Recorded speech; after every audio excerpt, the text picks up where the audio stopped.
आपण याआधी पृष्ठफळ आणि घनफळ या संकल्पना नीट माहीत करून घेतल्यात.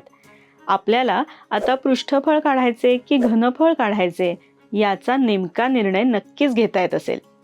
घन, इष्टिकाचिती, वृत्तचिती, शंकू आणि गोल या घनाकृतींच्या पृष्ठफळ आणि घनफळाच्या सूत्राचा आणि त्यावरून उदाहरणं सोडवण्याचा सराव करूया. आपल्याला यांची सूत्र लक्षात आहेतच, ती आठवूया. एका इष्टिकाचितीची लांबी, रुंदी अनुक्रमे 25 सेंटीमीटर आणि 15 सेंटीमीटर असून तिचं एकूण पृष्ठफळ 2350 चौरस सेंटीमीटर आहे. तर तिचं घनफळ काढा. उकल. दिलेल्या बाबी: इष्टिकाचितीची लांबी बरोबर 25 सेंटीमीटर, रुंदी बरोबर 15 सेंटीमीटर, एसटी बरोबर 2350 चौरस सेंटीमीटर. विचारलेल्या बाबी: इष्टिकाचितीचे घनफळ बरोबर किती?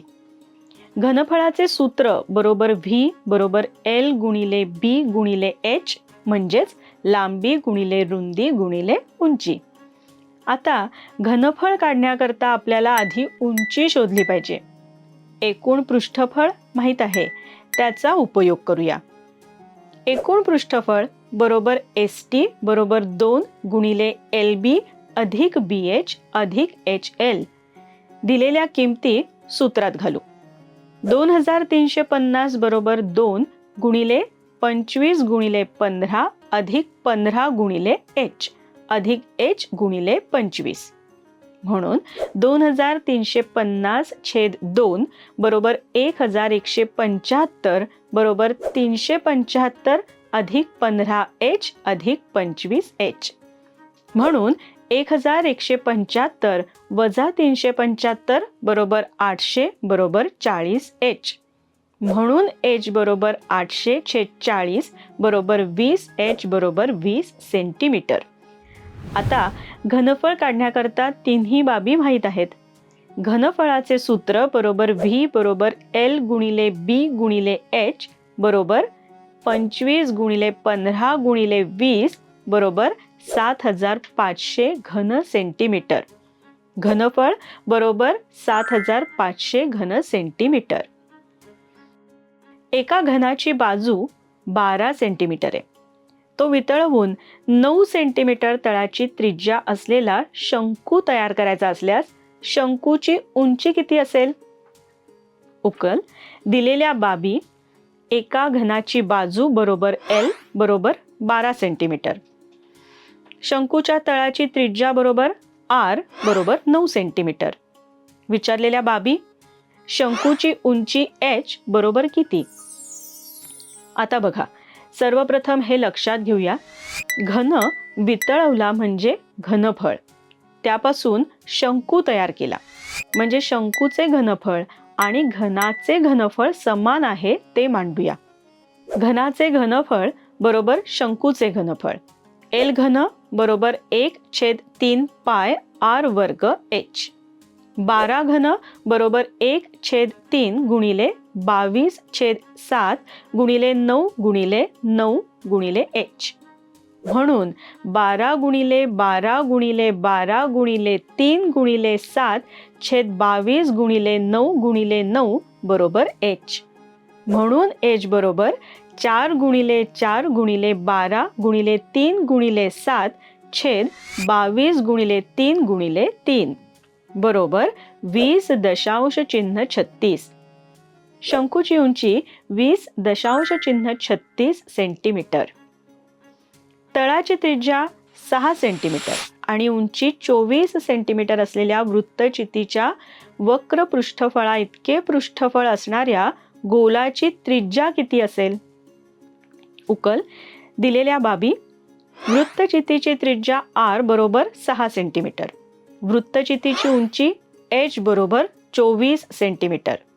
विचारलेल्या बाबी: गोलाची त्रिज्या बरोबर आर बरोबर किती?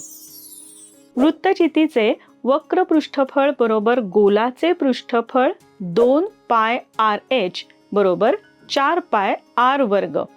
6 गुणिले 24 बरोबर 2 आर वर्ग. 6 गुणिले 12 बरोबर 72 बरोबर आर वर्ग. आर बरोबर वर्गमुळात 72 बरोबर वर्गमुळात 36 गुणिले 2 बरोबर 6 गुणिले वर्गमुळात 2. इथे वर्गमुळात 2 बरोबर 1.41 किंमत घालू. आर बरोबर 6 गुणिले 1.41 बरोबर 8.46. गोलाची त्रिज्या 8.46 सेंटीमीटर. एका शंकूच्या तळाचा परिघ 132 सेंटीमीटर असून त्याची लंब उंची 25 सेंटीमीटर आहे.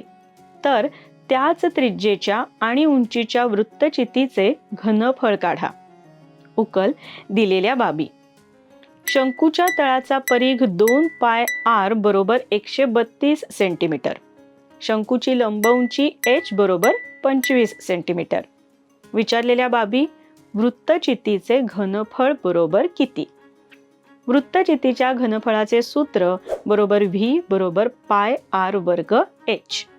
शंकूच्या तळाची त्रिज्या बरोबर वृत्तचितीच्या तळाची त्रिज्या बरोबर r. शंकूची लंब उंची बरोबर वृत्तचितीची उंची बरोबर h. प्रथम शंकूच्या तळाच्या परिघावरून त्रिज्या शोधू. परिघ बरोबर 2 पाय r. 132 बरोबर 2 गुणिले 22/7 गुणिले r म्हणून r बरोबर 132 गुणिले 7/2 गुणिले 22 बरोबर 12 गुणिले 7/2 गुणिले 2 बरोबर 21 सेंटीमीटर.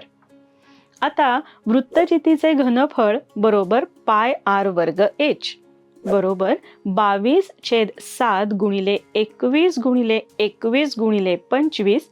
येथे वृत्तचितीची आणि शंकूची लंब उंची समान आहे हे लक्षात घेऊया. म्हणून वृत्तचितीचे घनफळ बरोबर 22 गुणिले 3 गुणिले 21 गुणिले 25 बरोबर 34,650 घन सेंटीमीटर. वृत्तचितीचे घनफळ बरोबर 34,650 घन सेंटीमीटर.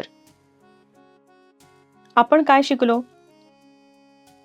प्रश्नात दिलेल्या एक किंवा त्यापेक्षा जास्त घनाकृती लक्षात घेऊन त्यातील संबंध लक्षात घेऊन विचारलेल्या बाबी शोधण्याकरता योग्य सूत्रांचा उपयोग करून उदाहरणं सोडवणं. स्वाध्याय. एका घनाचे घनफळ 729 घन सेंटीमीटर आहे.